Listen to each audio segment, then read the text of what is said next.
नमस्कार, आप देख रहे हैं आज तक। मैं हूं आपके साथ रोहित सरदाना। शाम के 5 बज रहे हैं और वक्त हो गया है दिन की सबसे बड़ी बहस का, यानी कि दंगल का। और दंगल चल रहा है उत्तर प्रदेश में 8 पुलिस वालों के हत्यारे विकास दुबे के हाथ यूपी पुलिस से भी, यानी कि कानून से भी लंबे हैं। विकास दुबे को आज सुबह फरीदाबाद में देखा गया। सीसीटीवी फुटेज ये इशारा करती है कि वो दिल्ली एनसीआर के आसपास था, लेकिन जब तक यूपी पुलिस की टीम वहां पहुंचती, उसे पकड़ पाती, वो वहां से भी निकल भागा, वहां से भी फरार हो गया। क्या अब तक उसे खबर मिल रही है? अब तक उसे जानकारियां मिल रही हैं? इस बीच एक बड़ी खबर ये आ रही है कि विकास दुबे मामले में यूपी पुलिस के एसओ विनय तिवारी, जिन पर लगातार जांच चल रही थी, जिनसे पूछताछ हो रही थी, उनको आज गिरफ्तार कर लिया गया है। उन पर मुखबिरी के आरोप लगे थे विकास दुबे के लिए। और साथ ही बता दें, चौकी इंचार्ज के शर्मा भी इस समय जांच के दायरे में शामिल कर लिए गए हैं। विकास दुबे के करीबी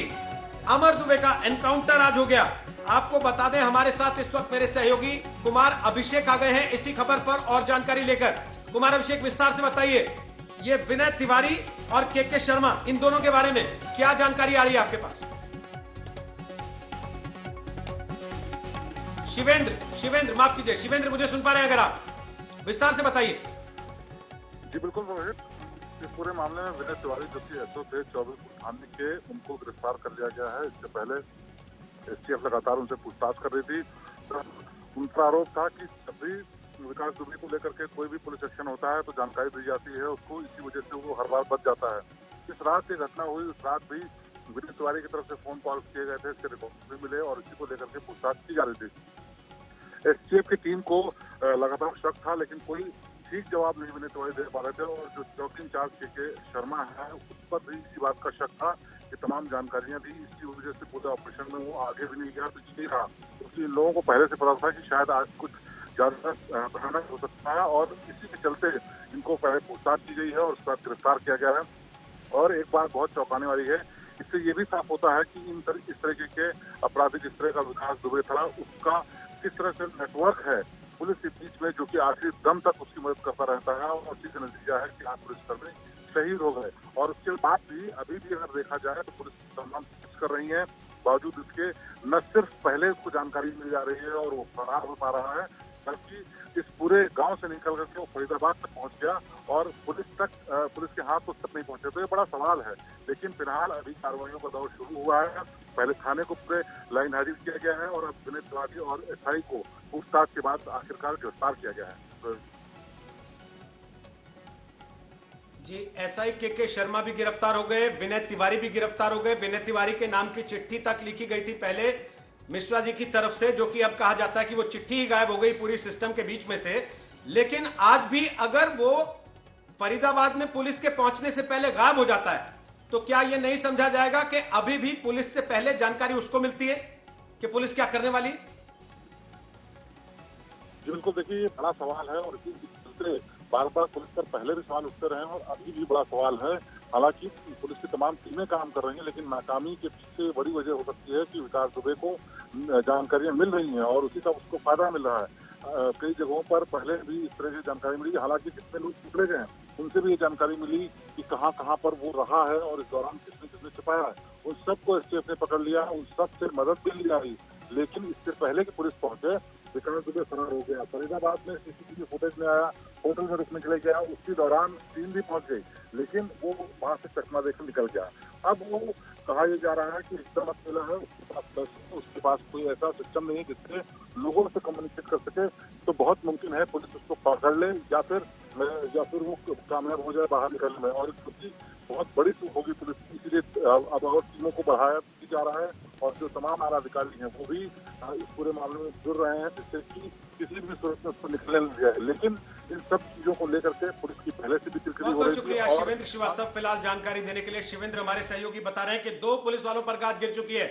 विनय तिवारी, जिन पर पहले से शक था, उन्हें गिरफ्तार कर लिया गया और साथ ही एसआई के शर्मा, उसे भी गिरफ्तार कर लिया गया। दोनों पर आरोप है कि ये विकास दुबे के लिए मुखबिरी कर रहे थे।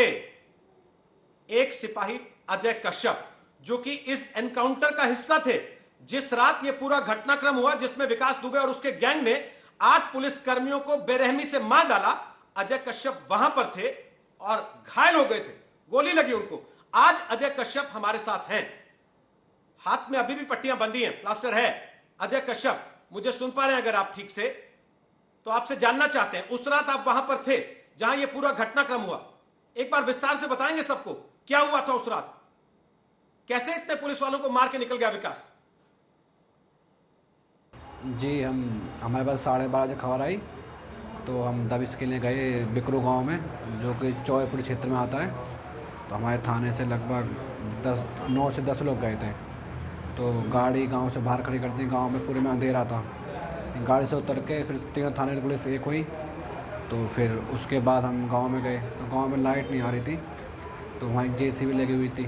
जेसीबी सब क्रॉस करने लगे, लेकिन जेसीबी में इतनी जगह आती कि एक ही लोग एक बार में जा सके। तो सब लोग जेसीबी क्रॉस नहीं कर पाए थे, कुछ ही लोग जेसीबी क्रॉस कर पाए थे। तो किसी ने इतने में स्टाफ में टॉर्च हमारी छत पर तो एक आदमी दिखाई दिया। तो जिसमें कहा जब नॉर्मल तब इसमें अगर कुछ दिखाई देता है या ना भी दिखाई दे तो घर को पीछे से घेरते हैं, चारों तरफ से घेरते हैं। तो हम 3 लोग, एसओ बिठूर सर और मैं और अजय सेंगर, 3 लोग हम घर के लेफ्ट तरफ जाने लगे। तो जब लेफ्ट तरफ पहुँचे तभी फायरिंग स्टार्टिंग हो गई। तो ये समझ में नहीं आया फायर आ कहाँ से रहे। तो फायर बहुत सारे फायर हुए, 20 से 25 राउंड तक फायर हुए। तो फिर हम वहाँ से एक हमें दीवार की आड़ ली। तो जब तक हम तीनों गोली लग चुकी थी, एसओ बिठूर और अजय सेंगर और मेरे, हम तीनों गोली लग चुकी, लेकिन एसओ सर को नहीं पता था उनके गोली लग चुकी है। तो उसके बाद फिर वहाँ हम कोने में उसमें खड़े हुए थे आड़ में, लेकिन वो आड़ जो थी ऐसी थी, वो विकास दुबे घर से दिख रही थी। अगर हम खड़े होते तो वहाँ हमें गोली लग सकती थी। तो फिर हमें आवाज़ आई कि बम फेंको बम। तो फिर हमने सोचा अगर यहाँ खड़े रहेंगे तो हो सकता है हमारी कैजुअलिटी हो जाए। तो फिर सर ने थोड़ा दिमाग लगाया, तो उन्होंने कवर फायर करते हुए सर ने हमें वहाँ से निकाला, क्योंकि हम बहुत दोनों ज़्यादा घायल थे। अजय सेंगर भैया और भी ज़्यादा घायल थे, उनके पेट में 2 गोली लगी हैं।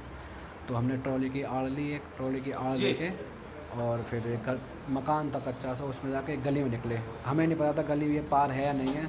आज से पहले हम कभी उस गाँव में नहीं गए। अधिकतर लोग हमारे बिटरू के जो थाने गए थे, वो आज से पहले उस बिकरू गाँव में नहीं गए थे, क्योंकि वो हमारे सर्किल क्षेत्र में भी नहीं आता। तो फिर वहाँ पे जो हमने फायरिंग की थी, हमारी फायरिंग कामयाब नहीं हो पा रही थी, क्योंकि बहुत अंधेरा था। लेकिन उधर से जो फायर आ रहे थे वो डायरेक्ट फायर थे एकदम पुलिस के ऊपर। अजय जी, ये बताइए, पुलिस की टीम पूरी तैयारी के साथ नहीं थी क्या? इतनी जितनी होनी चाहिए थी इतनी तैयारी नहीं थी। जो पुलिस थी नॉर्मल दबिश के हिसाब से गई थी, मतलब ना ही। हाँ, ये तो है, हमें ब्रीफ करना चाहिए था, ब्रीफ नहीं कहा गया। लेकिन बहुत लोग कह रहे हैं कि असलहा जितना मांगा गया था, जितनी की जरूरत थी ऐसे एक्शन में, वो नहीं मिला। क्या सच है? जितने उस हिसाब से जो पुलिस थी उस हिसाब से हथियार थे, जितनी पुलिस गई थी। क्या पुलिस टीम? लेकिन हथियार चलाने का मौका इसलिए नहीं बुलाया, हमें बहुत अंधेरा था। हथियार जो चला रहे थे पुलिस वाले, वो कामयाब नहीं, उनकी गोलियां नहीं लग पा रही थी उनके, वो समझ नहीं पाए थे गोलियां आ कहाँ से रही। अंधेरा बहुत था वहाँ पे। पुलिस टीम को अंदाजा नहीं था कि ये आदमी वहां इतनी तैयारी के साथ बैठा, इतने आदमी लेके बैठा, इतना हथियार लेके बैठा? नहीं, इतना अंदाजा तो हो सकता ना हो पुलिस टीम को, ये नहीं था। नहीं, ये अंदाजा नहीं था कि इतनी फायरिंग हो सकती है वहाँ। आज पुलिस ने उसके एक साथी का एनकाउंटर कर दिया, अमर दुबे का, लेकिन विकास अब भी फरार है। जो कार्रवाई हो रही है, आप संतुष्ट हैं उससे? पकड़ा जाएगा, जैसे उसके साथी पकड़े जा रहे हैं, तो वो भी हम पूरी तरह संतुष्ट हैं। पुलिस उसे ही पकड़ के मार। सर अजय जी, आपके 8 साथियों को विकास दुबे ने मार डाला। आप सरकार से, अपने साथी पुलिस वालों से कुछ कहना चाहते हैं? बस वो ये उचित कार्रवाई करें, ऐसे विकास दुबे पकड़ें जल्दी से जल्दी, इसके साथियों को भी पकड़ें, यही बोलना चाहिए। चलिए, बहुत बहुत शुक्रिया अजय कश्यप, हमसे बात करने के लिए। आप देख सकते हैं हाथ में अभी भी प्लास्टर है उनके। गोली लगी उस रात, जिस रात एनकाउंटर हुआ, और वो उस रात के एनकाउंटर की पूरी कहानी बता रहे हैं। हमारे साथ शलभ मणि त्रिपाठी आ गए हैं, वो सूचना सलाहकार हैं उत्तर प्रदेश सरकार के और उत्तर प्रदेश के मुख्यमंत्री के। आराधना तिवारी हमारे साथ आ गई हैं, वो कांग्रेस पार्टी के प्रवक्ता हैं। राजीव राय हमारे साथ आ गए हैं, वो समाजवादी पार्टी के प्रवक्ता हैं। हमारे साथ गुप्तेश्वर पांडे भी होंगे, वो डीजीपी हैं बिहार के। उनका एक बयान कल से काफी चर्चा में, उनसे भी हम बात करेंगे। और एमएच खान हमारे साथ होंगे, वो बहुजन समाज पार्टी के समर्थक हैं, पक्ष रखेंगे उसका। शलभ मणि त्रिपाठी, विकास के हाथ कानून से भी लंबे हैं क्या? लगातार पुलिस ढूंढ रही है, लेकिन जहां पुलिस पहुंचती है वहां से पहले निकल जाता है। नहीं रोहित जी, देखिए, कोई अपराधी चूहों की तरह भाग रहा हो, ऐसा उत्तर प्रदेश के या देश के इतिहास में पहली बार नहीं हो रहा। आप देखिए उसके 3 साथी मारे जा चुके हैं, 7 साथी उसके गिरफ्तार हो चुके हैं। लगातार पुलिस की हमारी टीमें दबिश दे रही हैं और एसटीएफ ने जब फरीदाबाद में छापा मारा है तो बिल्कुल वो बाल बाल बचा है। तो होता रहता है, कई बार अपराधी भागते हैं, पुलिस उनका पीछा करती है, लेकिन आप ये कार्रवाई जो देख रहे होंगे रोहित जी, मैं निश्चित तौर पर कहूँगा कि उत्तर प्रदेश की जनता और देश की जनता भी देख रही है कि हाँ, एक घटना हुई है, निश्चित तौर पर दुर्भाग्यपूर्ण घटना है, लेकिन मुख्यमंत्री जी ने के नेतृत्व में जिस तरह उत्तर प्रदेश की पुलिस इस पूरी घटना में कार्रवाई कर रही है, निश्चित तौर पे अपराधियों के हौसले जरूर पस्त हुए होंगे। जिस तरह की कार्रवाई विकास दुबे के खिलाफ हुई है, उसके साथियों के खिलाफ हुई है। आज जो अमर मारा गया है वो विकास दुबे के साथ में ही था, हमीरपुर से दूर होकर गया था कुछ पैसे वैसे का इंतजाम करने, ऐसा बताया जा रहा है। उसी दौरान उसको भी मारा गया है। तो निश्चित तौर पर जो कार्रवाई चल रही है अपराधियों के खिलाफ, प्रभावी कार्रवाई चल रही है। और ये विकास दुबे जैसे तमाम जो अपराधी हैं उनको ये बात समझ में आ गई होगी कि उत्तर प्रदेश में पुलिस पर अगर आप हमला करेंगे, पुलिस से अगर आप इस तरह की कार्रवाई करेंगे तो किस तरह की कार्रवाई का सामना आपको करना पड़ेगा, वो स्पष्ट है। देश की जनता भी इसको देख रही है। लेकिन आप इस बात को मानते हैं कि नहीं, कानून व्यवस्था का सवाल उठाकर आपको जनता ने वोट दिया, समाजवादी पार्टी बाहर हुई, आप सरकार में आए, लेकिन इस घटना ने खास तौर पर जिसमें 8 पुलिसकर्मियों की हत्या करके एक हत्यारा फरार हो जाता है, उसके लिंक्स पुलिस सिस्टम में इतनी गहराई तक हैं, इस बात का आपको अब पता लग रहा है इतना समय सरकार चलाने के बाद, यह आपकी सरकार के ऊपर एक बड़ा दाग लगा गया जिसको धोने में बहुत टाइम लग जाएगा। नहीं रोहित जी, देखिए इस पे आप समग्र चर्चा पे अगर जाएंगे तो मैं एक बात ये कहना चाहूंगा कि 2017 से पहले विकास दुबे के खिलाफ कितनी कार्रवाई हुई, इसको अगर आप उठाकर देखेंगे तो सारी चीजें आपको स्पष्ट हो जाएंगी। 2017 के पहले जब संतोष शुक्ला की उसने थाने के अंदर घुसकर हत्या की, उसके बाद से जो सरकारें रही, मैं कोई राजनीति नहीं करूंगा, लेकिन कितनी बार गिरफ्तार हुआ विकास दुबे, कितनी बार उसके यहाँ छापे पड़े, कितने मुकदमे दर्ज हुए। और 2017 में माननीय योगी जी की सरकार आने के बाद से उसकी 2 बार गिरफ्तारी हो चुकी थी और तीसरी बार एक बड़ी कार्रवाई उसके खिलाफ होने जा रही थी। तो निश्चित तौर पर आखिर ये अपराधी अगर बौखलाया है तो उसके पीछे कोई ना कोई कारण होगा। अगर इतना बड़ा कोई खूंखार नाम रहा होता तो रोहित सरदाना भी उसको जानते, आप बहुत मजे हुए पत्रकार हैं और देश भी जानता, लेकिन क्योंकि एक राजनीतिक शेल्टर दिया गया 2017 से पहले, और उसका प्रमाण मैं लेके आया हूं रोहित जी, मैं कहूंगा तो इससे बहुत लोगों को दिक्कत होगी। समाजवादी पार्टी की आजीवन सदस्यता लिए घूम रहा था, समाजवादी पार्टी में आजीवन सदस्यता उसकी पत्नी की थी और बाकायदे इस फॉर्म में उसने कहा है कि पार्टी की प्रचार प्रसार करना, उनकी नीतियों को आगे बढ़ाना। तो उत्तर प्रदेश में इस तरह की रीति रही है पिछले 13-14 सालों में जो सरकारें रही हैं, उन्होंने जो कृत्य किए हैं। यहां उत्तर प्रदेश में आपने सीए प्रोटेस्ट के दौरान देखा होगा कि मेरठ में जिन लोगों ने पुलिस वालों को जिंदा जलाने का प्रयास किया, जब पुलिस ने उनके खिलाफ कार्रवाई की तो प्रियंका वाड्रा जो उनके आंसू पोंछने पहुंच गई, उनको यह बताया कि बड़े मासूम हैं, उनका केस हम लड़ेंगे। इस एनकाउंटर पॉलिसी को लेकर जब अपराधी मारे जाते थे तो कौन रोता था? अपराधियों के परिवार वालों से ज्यादा यहां जो ऐसे लोग बैठे हैं जिन्होंने अपराधियों को संरक्षण दिया, वो लोग रोते थे। तो हम तो सफाई अभियान में लगे और निश्चित तौर पर मैं कह रहा हूं कि इस घटना को हमने चुनौती के तौर पर लिया है। 114 अपराधी उत्तर प्रदेश में मारे गए हैं जो विकास जैसे थे। आप ये आंकड़ा उठाकर पूछिएगा लोगों से कि 2012 से लेकर 2017 तक में कितने अपराधी मारे गए या 2007 से 12 के बीच में कितने अपराधी मारे गए, लेकिन 3 सालों में योगी आदित्यनाथ जी की सरकार में 114 अपराधी मार के गिराए गए और 300 से ज्यादा अपराधियों के पैर में गोली लगी है। ये सफाई अभियान चल रहा है, इसमें इस तरह की चुनौतियां आती रहती हैं और इस चुनौती का हम पार करेंगे। सर, अपराधियों के खिलाफ तो सफाई अभियान चला रहे हैं, पुलिस सिस्टम और राजनीति के खिलाफ सफाई अभियान कब चलेगा, इसको लेकर सवाल मैं वापस आपके पास आऊंगा शलभ जी। उसके पहले जो आपने एक बड़ा आरोप लगाया राजीव राय से, उस पर जवाब लेना चाहता हूं। राजीव राय, आपके प्रवक्ता लगातार पिछले 4 दिन से इस मामले पर चर्चा में शामिल हो रहे हैं। पहली बार जब एक पोस्टर सामने आया, आपकी पार्टी ने कहा कि यह फर्जी पोस्टर है। अब ये कह रहे हैं कि हमारे पास सदस्यता की पर्ची है, सोशल मीडिया पर चल भी रही है, उसकी पत्नी ऋचा दुबे के नाम से। क्या उसको भी नकारते हैं आप लोग कि वो आपकी पार्टी की आजीवन सदस्यता का शुल्क दे चुकी थी 20,000 रुपए? राजीव राय जी। रोहित जी, आज मेरा मन बहुत दुखी है और मैं इन सवालों का जवाब लूंगा, लेकिन बड़ी इज्जत के साथ आपसे 15 सेकंड का टाइम एक ऐसे ही जघन्य अपराध के बारे में आपके मंच पर लाना चाहूंगा, इस उम्मीद में कुछ परिवार को न्याय मिल जाए। मेरे गांव की बगल की एक लड़की, जो शासन तंत्र पुलिस पर बात कर रहे हैं, मेरे गांव की एक बगल की लड़की 30 साल की पीसीएस ऑफिसर, कल उसकी हत्या कर दी गई बलिया में। उसको सुसाइड का रूप दिया जा रहा है। उसका परिवार वाले और सारे पंचायत अधिकारी लिख कर दे रहे हैं सरकार को कि इसकी जांच कराई जाए, और यहाँ के भारतीय जनता पार्टी के नगर पालिका के जो चेयरमैन है उनका नाम दिया गया है। ये सरकार ने और इनके पुलिस अधिकारियों ने कल तक पूछा नहीं। एक छोटा सा उदाहरण, और इस उम्मीद के साथ कि मंजरी के परिवार को न्याय मिलेगा। बीचू से पढ़ी लिखी मेधावी 30 साल की बच्ची थी, जिसको इन लोगों ने फर्जी बिल पास कराने के लिए दबाव डालकर 3 करोड़ रुपए का गौशाला का नहीं पास की तो उसको मार के लटका दिया है। मैं चाहता हूं उसको न्याय मिले। जहां तक आप इस मुद्दे की सवाल कर रहे हैं रोहित भाई, एसटीएफ समाजवादी पार्टी की आज तक की नहीं है। एसटीएफ के सामने जब बयान दिया उसने, जो लोग पर्ची और पंपलेट लेके फर्जी घूम रहे हैं, एसटीएफ के सामने कहीं बयान में उसका नाम नहीं आया, हम समाजवादी पार्टी का नाम नहीं आया, कहीं किसी और ने रिकॉर्ड में काम नहीं है। जो फर्जी पर्ची लेकर घूम रहे हैं, मैं इनसे पूछना चाहता हूं, सारे कुकर्म सारी पार्टियों ने किया, क्यों जब आपकी सरकार आई तभी वो थाने में घुसकर मारा? क्यों आपकी सरकार आई? आपने सुना सलमड़ी भाई को? इतना बड़ा अपराधी होता तो रोहित भाई आपके भी नॉलेज में होता। 60 केस है, पूरे इनके जिले के पुलिस सिस्टम को चला रहा है, जिसके एसओ के सीओ के लिखने के बाद एसओ का ट्रांसफर नहीं होता है। जहां भी अभी घटना के बाद भी जहां जाता है पहले उसकी सूचना दे दी जाती है, लेकिन वो बड़ा अपराधी नहीं था, इन लोगों के लिए छोटा अपराधी था। इतना छोटा अपराधी था कि टॉप 10 में भी इसका नाम नहीं दिया गया। वहां भी कहते कि समाजवादी पार्टी के लोग ही एसओ बना रहे थे, समाजवादी पार्टी के लोग एसपी बैठे थे, समाजवादी पार्टी के लिए टॉप 10 का लिस्ट भी बना रहे थे। जब आप आत्मचिंतन आप मंथन नहीं करेंगे, जब आपके ऊपर सवाल उठेगा तो आप इतिहास भूगोल की बात करेंगे।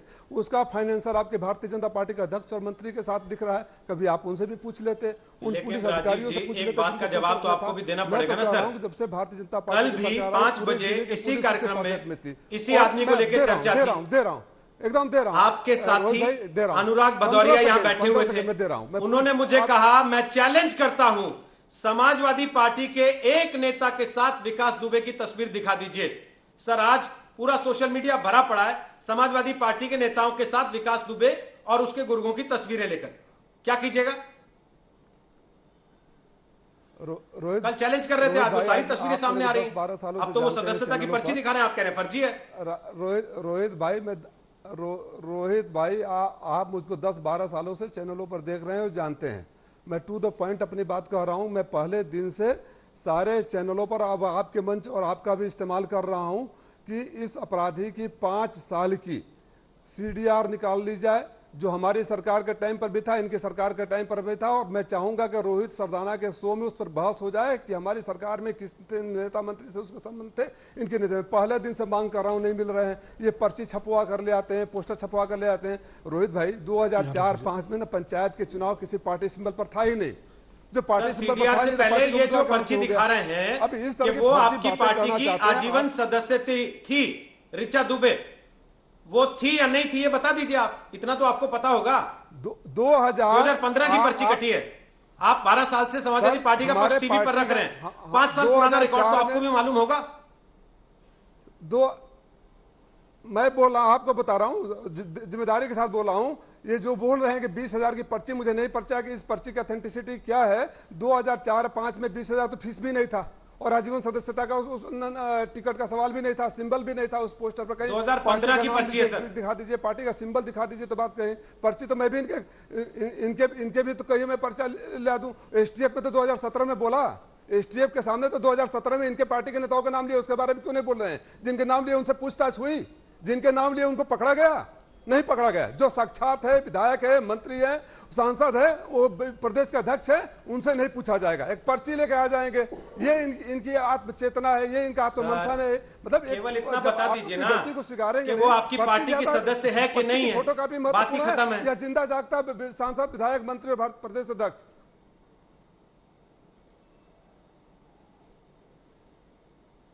सदस्य है या नहीं, इतना ही बताना है बस। पर्ची फर्जी है नहीं है ये तो जांच का विषय हो जाएगा उसके बाद, क्योंकि यहाँ तो हर चीज पर सवाल उठा देना, मैं बता रहा हूँ, और उस पर ये कंफ्यूजन क्रिएट कर देना कि वो जांच में चलेगा। ये तो सामान्य प्रक्रिया का हिस्सा है ना, सब राजनीतिक पार्टियां यही करती हैं। ठीक, ओके ओके, 2 टूक आपने कह दिया कि आपकी पार्टी के सदस्य नहीं है, आपकी पार्टी से लेना देना नहीं है। ठीक है सर, मान लिया आपकी बात। शलभ मणि वो कह रहे हैं कि पर्ची झूठी है जो आप लेके बैठे, फटाफट जवाब दीजिए। फिर आराधना जी आ गए, एमएच खान आ गए, बोलिए शलभ मणि। रोहित जी क्रम संख्या 1207 26/11/2015 और बकायदे 20,000 की पर्ची है। इनके जो प्राप्त करता है उनकी तरफ से ये पर्ची है। ये तो जांच के दायरे में आएगी और आपके सामने स्पष्ट है। और बाकायदे जो ऋचा दुबे ने अपना ये पर्चा दिया है उसमें उन्होंने कहा है कि वो लगातार वो और उनके पति सामाजिक कार्यों में लिप्त हैं और समाजवादी पार्टी की प्रचार प्रसार करते हैं, अखिलेश जी की और जो समाजवादी पार्टी की नीतियां उनको आगे बढ़ाते हैं। आज आपने तस्वीरें भी देखी होंगी। हम तो सिर्फ इतना कह रहे हैं कि विकास दुबे पर 2017 से पहले कार्रवाई इन्होंने क्यों नहीं की, इनसे पूछिए ना। कितनी छापे इन्होंने मारे, कितने मुकदमे इन्होंने विकास दुबे खिलाफ लिखे, क्यों 2017 के बाद ही विकास दुबे के खिलाफ कार्रवाई होनी शुरू हुई? जो मैंने कहा कि इतना खूंखार अपराधी क्यों चर्चा में नहीं आया, उसका कारण क्या है कि एक अपराधी को जनप्रतिनिधि समाजवादी पार्टी ने बनाया, एक अपराधी को जिसने थाने में घुसकर हत्या की, उसने संतोष शुक्ला की हत्या की, उसके बाद उसको जनप्रतिनिधि बनाया इन्होंने, इसलिए उसको चर्चा में नहीं लाए, उसके खिलाफ मुकदमा दर्ज नहीं किया, उसके खिलाफ फरारी का नोटिस नहीं लगाया, इसलिए क्योंकि समाजवादी पार्टी ने उसको जनप्रतिनिधि बनाना था, इसलिए उसका नाम चर्चा में नहीं आया। आज समाजवादी पार्टी आप जब बोल रहे थे ये सुनते रहे ना, बीच में नहीं बोले। हमारी बहुत प्रिय थी बहन जी को, हमको टिकट देना था।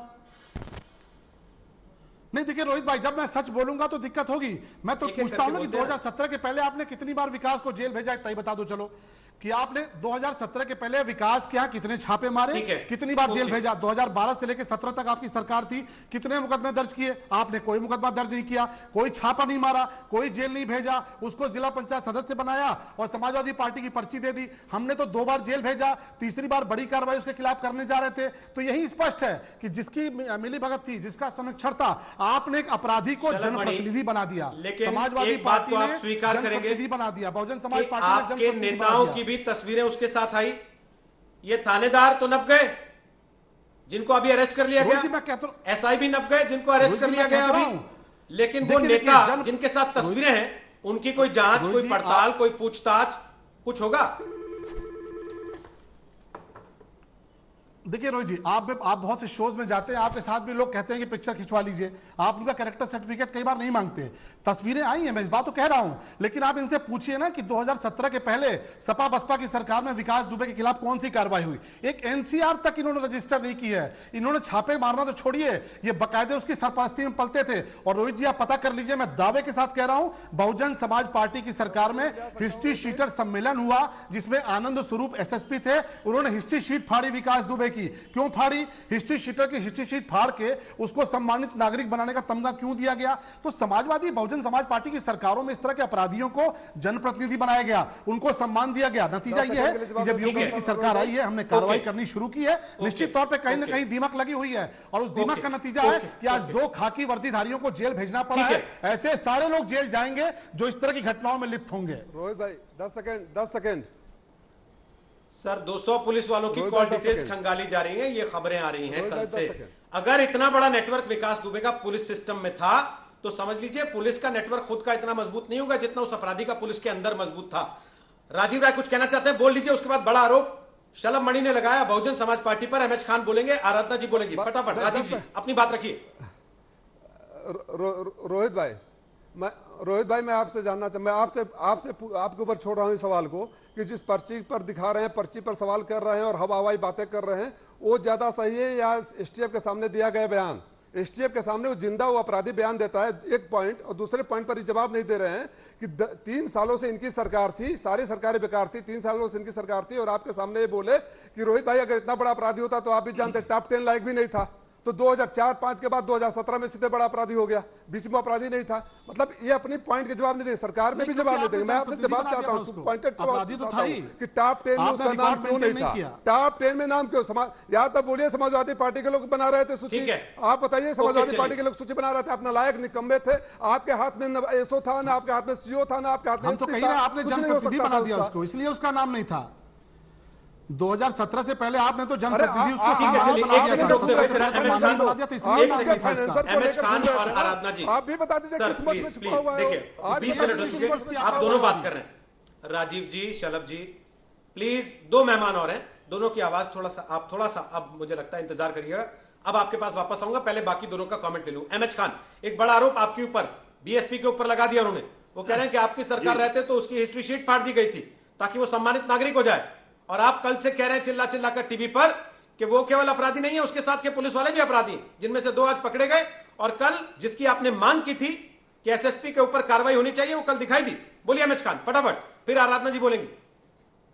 अब देखिए, अब ये कह रहे हैं कि हिस्ट्री शीट की उसके कागज फाड़ दिए गए। कौन से कागज फाड़े गए? रजिस्टर से फाड़े गए कि हवा में फाड़ दिए गए? उसके बाद भी 2001 में दर्जा प्राप्त राज्य की हत्या किसके शासन में हुआ? भारतीय जनता पार्टी के मुख्यमंत्री थे राजनाथ सिंह, उनके शासन में इसने थाने में घुस के राज्य दर्जा प्राप्त को हत्या की थी। अब उसके बाद सारे पुलिस वालों ने कोई गवाही नहीं दिया, इनकी सरकार ने कुछ नहीं किया और उसको खुला छोड़ दिया। आरोप लगाना बहुत आसान है। अब उसके बाद देखिए, अगर इतना बड़ा दुर्दांत अपराधी था तो 2017 से अभी तक क्या कर रहा था? 2017 से इन्होंने कहा कि हमने इतने 100 आदमी मार डाले, हमने इतने अपराधी मार डाले, तो ये कहां घूम रहा था? विकास दुबे कहां घूम रहा था? क्यों नहीं मारा आपने? क्यों नहीं मारा आपने भाई? क्यों इसको छोड़े रखा आपने? तो आपकी सबसे बड़ी गलती तो यही आती है कि आपने इसको छोड़ के रखा था कि आपके लिए काम करेगा ये अभी देखिए, अवनीश अवस्थी के साथ इसकी फोटो आ रही है। किसके साथ फोटो इसकी नहीं है? ये मजाक नहीं है जो आप मणि जी बता रहे हैं। आप अपराधी कह देना आसान है और उसके बाद आपके वहां संरक्षण पा रहा है। आपके सारे एसएसपी के साथ उसकी फोटो है, 200 पुलिस वालों के साथ उसका कनेक्शन है। किसके राज में है ये? अरे आपको पता नहीं है, उसके साथ फोटो नहीं है किसी की। आप अपने आप को करेक्ट कीजिए। 200 विकास दुबे के साथ अवनीश अवस्थी और एसएसपी की फोटो नहीं है। दूसरी बात मैं अपने आप को पूछना करेक्ट चाहता हूं, बड़े ईमानदारी से पूछना चाहता हूं रोहित सरदाना जी, आपके सामने, क्योंकि आप बड़े ऊंचे पत्रकार हैं, ये बता दीजिए, इतना दुर्दांत अपराधी को मारने के बजाय इस उत्तर प्रदेश की सीमा से बाहर कैसे गया? सवाल बहुत बड़ा है। आप वहां पे फायरिंग चल रही है, आप वहां पे फायरिंग करने पे वहां पे सारे लोगों को डिस्पोज कर रहे हैं। आप ये नहीं सोच रहे हैं कि अपराधी भाग जाएगा। वो मुझे जो जानकारी मिली है, उसके पैर में कुछ प्रॉब्लम है, ठीक है, वो दौड़ भी नहीं सकता, वो चल भी नहीं सकता ठीक से, और वो कैसे भाग गया बिना पुलिस की मदद से, बिना हाई प्रोफाइल मदद के कैसे भाग गया? आप भाग गया तो पकड़ने में आपको छींकें आ रही हैं, छींकें आ रही हैं। दूसरे प्रदेशों से आप बिहार में हाथ डाल रहे हैं, हरियाणा में हाथ डाल रहे हैं। एमएच खान, जो बात आप कह रहे हैं कि उत्तर प्रदेश से बाहर कैसे भाग गया इतनी जांच के बावजूद, इतनी नकेल कसे जाने के बावजूद, ये तो सवाल है ही, लेकिन इतने साल उत्तर प्रदेश में जिंदा कैसे घूमता रहा, ये भी तो सवाल है। आराधना जी, क्या केवल पुलिस सिस्टम में 2-4 लोगों को सेट करके बिना राजनीतिक संरक्षण के ये संभव है कि कोई अपराधी अपने घर में इतना असलाह जुटा ले और इतनी हिम्मत जुटा ले कि अपने ऊपर छापा मारने आई पुलिस पूरी पार्टी को वो हत्या करके निकल जाए वहां से? रोहित जी, सबसे बड़ा दुर्भाग्यपूर्ण तो आज ये है कि आज सारे दल और शासित पार्टियां ये कह करके अपना अपना पल्ला झुड़ा रहे हैं कि हमसे ज्यादा पाप किसने दूसरे ने किए।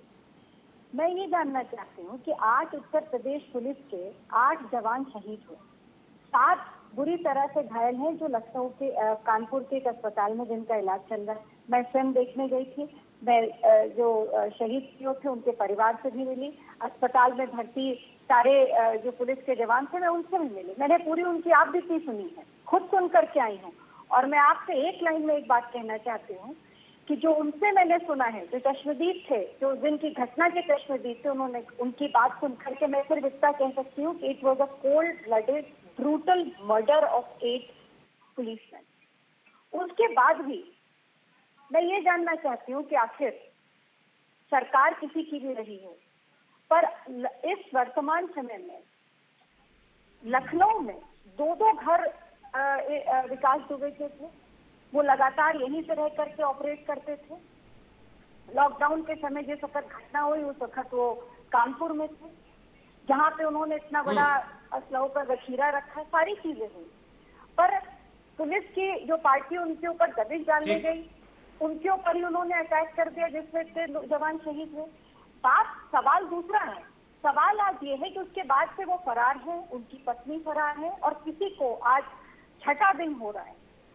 जो 40 पार्टियां निकली थी उनको ढूंढने के लिए, वो खाली हाथ वापस आ गई।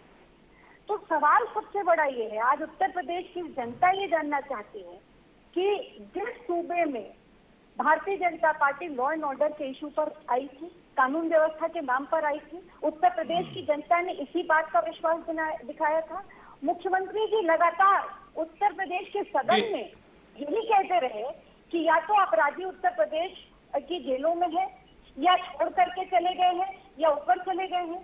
तो मैं ये जानना चाहती हूँ कि जो अपराधी जिसके 60 मुकदमे की हिस्ट्री शीट थी, वो क्या जवाब देना 10 या 20 मोस्ट वांटेड उत्तर प्रदेश के अपराधियों में उसका नाम क्यों नहीं था? ठीक है, और आज क्यों नहीं उसके ऊपर बिल्कुल ठीक। जैसी कार्रवाई की? आपका जैसा सवाल हमारे साथी शलभमणि जवाब दे रहे हैं आपकी बात का, आ आराधना जाता था। जी। उसके बाद तो डीजी झूठ गुप्तेश्वर करके पांडे पता बिहार से आ रहे हैं था, हमारे तो साथ, तब से जरा उनसे कुछ सवाल लेंगे, उनका एक बयान बड़ी चर्चा में है कल से।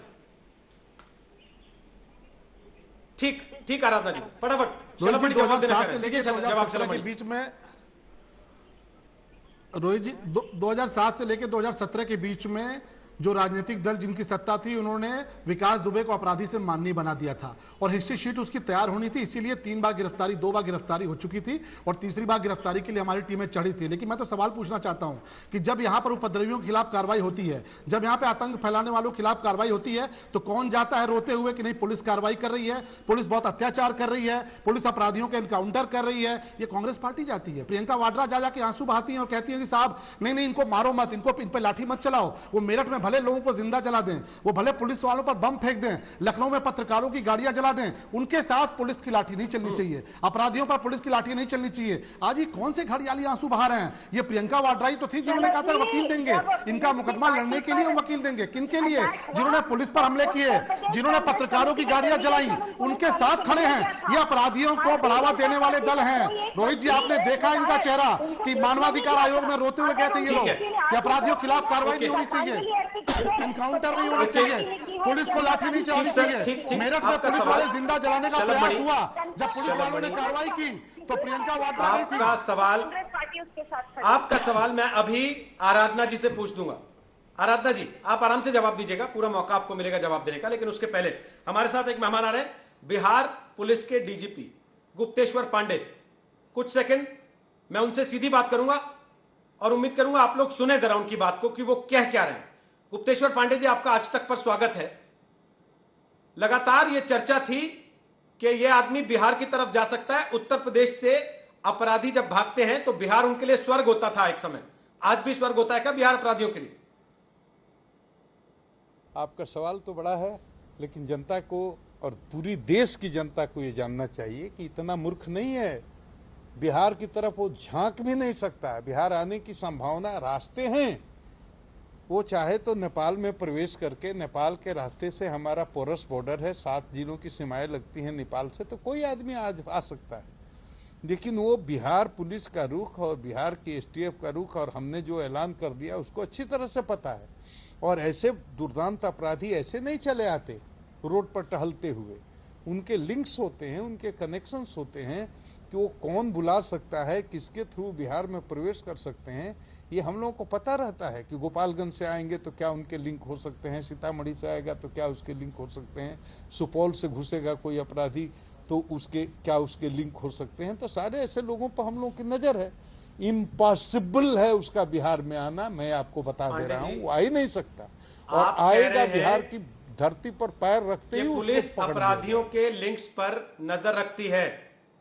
सर, आप कह रहे हैं पुलिस अपराधियों के लिंक्स पर नजर रखती है, यहां तो उल्टा है ना, अपराधी पुलिस के लिंक्स पर नजर रखे हुए, इसीलिए तो 8 लोगों को मार के भी फ्री घूम रहा है अब तक। मैंने फेसबुक पर देखा, किसी ने लिखा ये ब्राह्मणों का शेर है, शर्म आनी चाहिए, घिन आती है मुझे।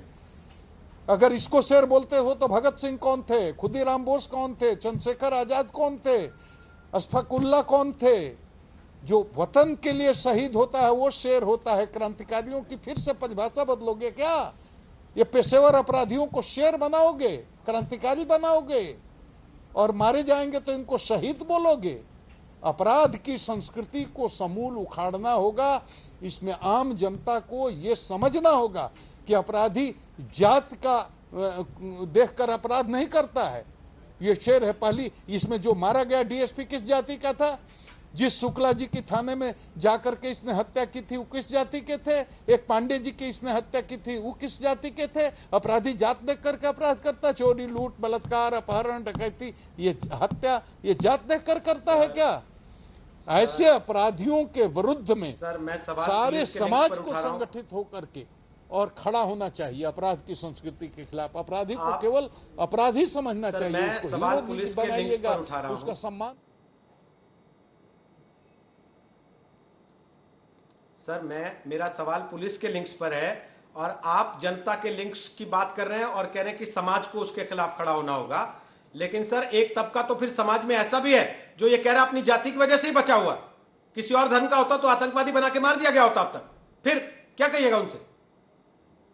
देखिए, इस पर मैं डायरेक्ट सीधी टिप्पणी करने से बचूंगा।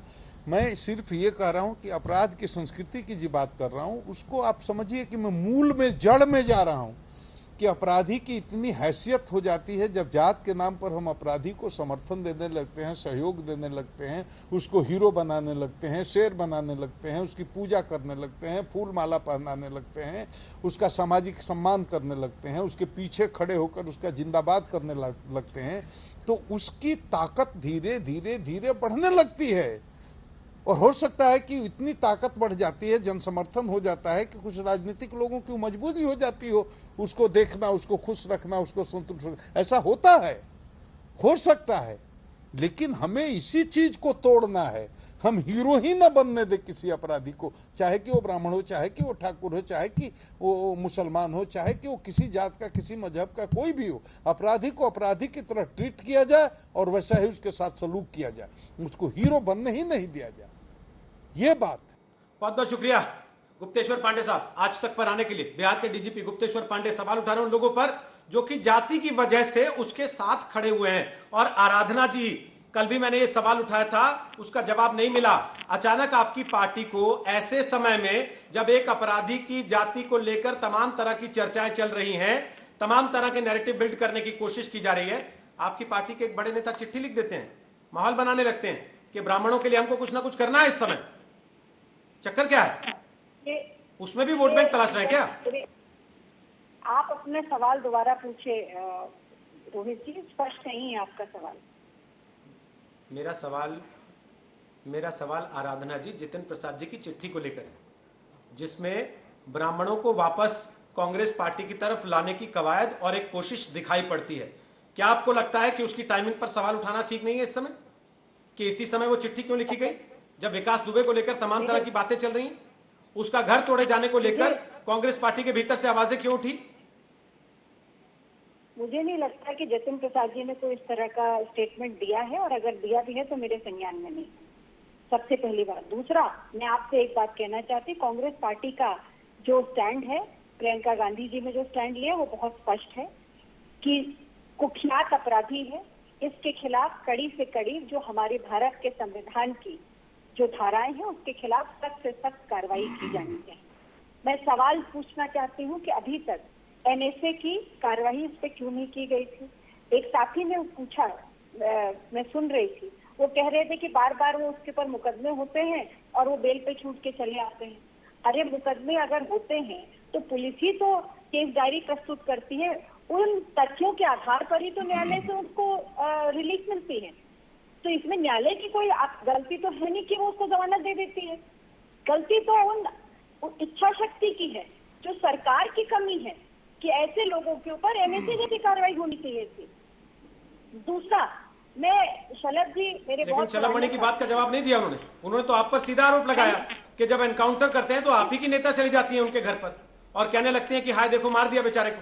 देखिए, अगर गलत जहां भी होगा, पुलिस के साथ गलत हुआ, शहीद हुए 8 जवान, कोई भारतीय जनता पार्टी का नेता नहीं गया था। कांग्रेस पार्टी का डेलीगेशन, मैं और प्रदेश अध्यक्ष प्रियंका गांधी जी के कहने पर वहां पे गए थे। तो जहां भी अन्याय होगा, जनता के साथ होगा, पुलिस के साथ होगा, कांग्रेस पार्टी खड़ी रहेगी, क्योंकि हम सच की लड़ाई लड़ रहे हैं और लड़ते रहेंगे। चाहे कितनी बार भी आप हमें अरेस्ट करके जेल में बंद कर दीजिए, हमें से कोई फर्क नहीं पड़ता, पर सच कहेंगे और सच के लिए लड़ेंगे। ये जिस तरह की बात करते हैं भारतीय जनता पार्टी में जो लोग बैठे हैं, मैं उनसे एक सवाल पूछना चाहती हूँ, बाकी सारी चीजें अलग छोड़ दीजिए। 6 साल से ये देश विकास का इंतजार कर रहा है, देश में विकास नहीं आया। आखिर 6 दिन हो गए, उत्तर प्रदेश में विकास दुबे का इंतजार हो रहा है। सिर्फ एक सवाल का जवाब दे दें कि वो विकास दुबे उत्तर प्रदेश की पुलिस के हाथ कब लगेगा, उत्तर प्रदेश आएगा भी कि नहीं आएगा? इसका जवाब शलभ मणि जी वहां बैठे हैं, तो सम्मान में पूछना चाहती हूँ। ठीक है, मैं आपका सवाल शलभ मणि से पूछता हूँ, उसके पहले आपने मुझसे सवाल पूछा है, शलभ मणि दोनों का जवाब एक साथ देंगे। सर एक सेकंड, शलभ जी, एमएच खान भी आप ही से सवाल पूछेंगे मुझे उम्मीद है।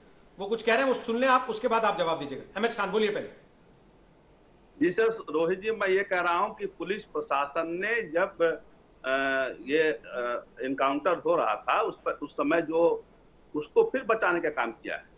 देखिए, आईजी साहब ने कहा कि आईपीसी धारा के 100 के अंदर हम इनके मकान की तलाशी लेंगे, इनके मकान में बंकर है, इनके मकान में असलहा छुपा है, मकान तोड़ा गया, बहुत सही किया गया, वहां मकान तोड़ दिया गया। लेकिन कोई कानून की धारा बताइए जिसमें पुलिस गाड़ियों को तोड़ती हो, जिसमें पुलिस ट्रैक्टर टाली को तोड़ती हो, ऐसा कोई धारा नहीं है। फिर ये कानून से बचाने का प्रयास किया पुलिस वालों ने। अगर ये जाएंगे कोर्ट में तो कोर्ट में इनकी धज्जियां उड़ जाएंगी कि तुमने किस धारा के तहत, किस कानून के तहत तुमने इनकी गाड़ियों को तोड़ा, तुमने इनके ट्रैक्टर टाली को तोड़ा, तुमने इनकी मोटरसाइकिलों को तोड़ा। ये कहां है? और असलम मणि जी बता दीजिए। आपसे मैं फिर कहता हूं, अब आपके माध्यम से सरदाना जी मांग करता हूं मैं कि इसकी सीबीआई जांच होनी चाहिए। ये कह रहे हैं पन्ने फाड़ दिए, अरे रजिस्टर तो मौजूद होगा भाई, रजिस्टर कहां चला जाएगा? रजिस्टर से लेके पन्ने बनाए जाते हैं, रजिस्टर के ऊपर पन्ने नहीं बनाए जाते हैं। अब सीबीआई जांच करा दीजिए, दूध का दूध, पानी का पानी हो जाएगा। जवाब सुन लीजिए, ये सुन लीजिए। ये जो काम आपने किया है, जो पुलिस के माध्यम से किया है, पुलिस के माध्यम से बचाने का काम किया है, कोर्ट में जाने पर उसके लिए आप तैयार हो जाइए। सुनिए ठीक है, चलिए 2 सवाल एमएच खान और आराधना जी की तरफ। खान साहब ने शलभ मणि जवाब दे दीजिए, फिर राजीव राय भी उंगली उठाएं। बोलिए। जी, मैं उम्मीद करता हूं कि बहुत गंभीर सवाल हैं, मुझे थोड़ा शांति से सुनेंगे। खान साहब क्वारंटीन थे, मुझे लगता है लॉकडाउन के दौरान घर से बाहर निकले नहीं, या तो इन्होंने टीवी देखा नहीं या केबल कनेक्शन का काम नहीं कर रहा। ये विकास दुबे का इंटरव्यू सुन लेंगे तो इनकी सारी बातों का जवाब इनको मिल जाएगा, क्योंकि वो खुद कह रहा है कि मैं बहन जी का बहुत करीबी था, संतोष शुक्ला केस में सरेंडर नहीं कर पाया था, नहीं तो बहन जी मुझे विधानसभा का टिकट देना चाहती थी। उसका इंटरव्यू है, रोहित जी आपने सबने चलाया है। तो कौन अरे सुन लीजिए। अब देखिए, मैं कहा ना कि सच बोलूंगा चिल्लाएंगे। देखिए चिल्लाने लगे, देखिए मुल्ला जी चिल्लाने लगे, चुप रहिए, सुन लीजिए। अरे सुन लीजिए, अरे खान साहब, अरे खान साहब सुन लीजिए, अरे खान साहब सुन लीजिए। मैं समझ गया, मिर्ची लग गई आपको। सुन लीजिए, मिर्ची लग गई, मुझे पता है मिर्ची लगेगी, क्योंकि बहन जी का नाम लिया ना उसने, कहा बहन जी टिकट देना चाहती थी। सुन लीजिए, मैं समझ रहा हूँ बौखला, अभी मिर्ची लगेगी। ओहो, मैंने कहा ना कि आपने लगता है टीवी देखा नहीं था। सुनिए। दूसरा, अरे सुन लीजिए। अरे खान साहब क्यों भाग रहे हैं खान साहब, क्यों उसको आपने जनप्रतिनिधि बना दिया? अरे सुनिए, मिर्ची लगेगी आपको, मिर्ची लग गई। देखिए लग गई मिर्ची आपको, लग गई मिर्ची, क्योंकि शीटर को माननी आपने बना दिया।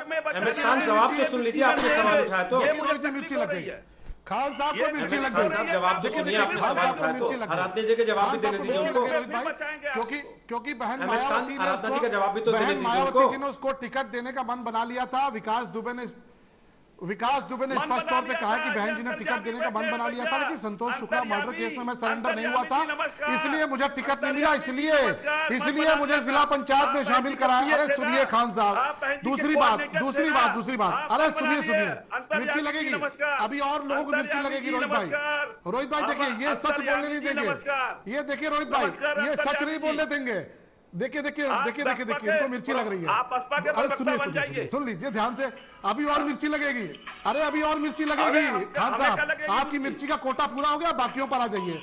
अभी खान साहब ने कहा, अरे सुनिए, अभी खान साहब ने कहा कि कोर्ट में धज्जियां उड़ेंगी। अरे सुनिए, अभी आपने कोर्ट की धमकी दी, अरे सुनिए, अरे सुनिए खान साहब, अरे सुन तो लीजिए, आपने कोर्ट की धमकी दी। रोहित जी इनको चुप कराइए। तब देखिए, चाहते नहीं कि मैं बोल पाऊं, ये चाहते नहीं कि इनकी पोल खुले।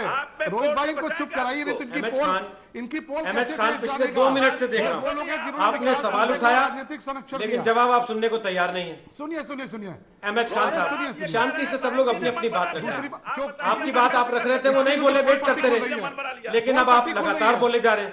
अरे भाई, आपका नंबर आता है, बोलते हैं, कोई नहीं बोलता ना बीच में। खान साहब एक एक करके जवाब देने दीजिए उनको। 2 लोगों ने उनसे सवाल पूछा। खान साहब की दाढ़ी में तिनका है, प्लीज ऐसे पर्सनल कमेंट मत कीजिए। खान साहब की दाढ़ी में तिनका आ गया, सवाल आराधना जी ने पूछा, उनका जवाब दीजिए। कोई बात नहीं, सुनिए। दूसरी बात, हमारा भी तिनका निकाल दीजिए ना। दूसरी अरे सुनिए, खान साहब प्लीज सुन लीजिए, मिर्ची खान साहब प्लीज, लगनी लाजमी है। एमएच खान प्लीज, चलिए आवाज कम कर रहे हैं एमएच खान। आवाज कम करें। शलभ मणि फटाफट कमेंट कीजिए, समय खत्म हो रहा है क्योंकि। सुनिए, अब देखिए, इन्होंने कोर्ट की धमकी दी। कोर्ट की धमकी रोहित भाई उत्तर प्रदेश की योगी आदित्यनाथ जी की सरकार को पहली बार नहीं दी जा रही। कोर्ट की धमकी लेकर कांग्रेस पार्टी, समाजवादी पार्टी और बहुजन समाज पार्टी तब भी गई थी जब कहा था कि उपद्रवियों का पोस्टर नहीं हटाया तो कोर्ट चले जाएंगे।